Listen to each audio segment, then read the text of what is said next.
Hello everyone, and thank you for being here.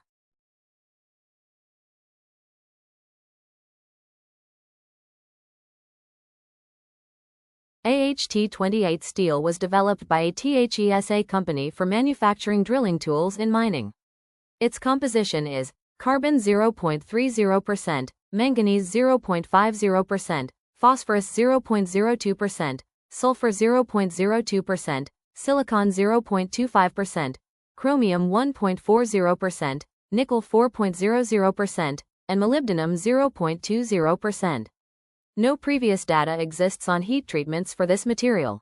This study analyzed microstructure and mechanical behavior through hardness and impact tests after carbo-Austempering, combining carburizing and austempering to achieve a hard surface and tough core via bainite formation. Non-carburized specimens showed high toughness, 59-70 J, hardness 25 to 27 HRC. Pack carburizing at 900 degrees Celsius for 6 hours, followed by furnace cooling.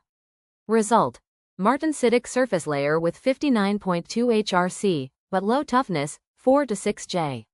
Carbo-Austempered at 350 degrees Celsius. Treatment for 1 hour produced a bainite martensite mix. Hardness: 48.8 HRC. Toughness: 9 to 10 J. Carbo-Austempered at 550 degrees Celsius. Bainite was dominant, with some martensite present. Hardness: 47.9 HRC. Toughness: 8 to 10 J, slightly higher than carburized condition. Carburizing caused surface brittleness and retained austenite due to Ni content. 350 degrees Celsius treatment increased hardness but maintained brittleness. 550 degrees Celsius treatment improved toughness but brittle fractures still occurred.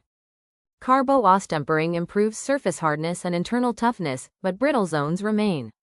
Thermal parameters need further optimization. Thank you for your time.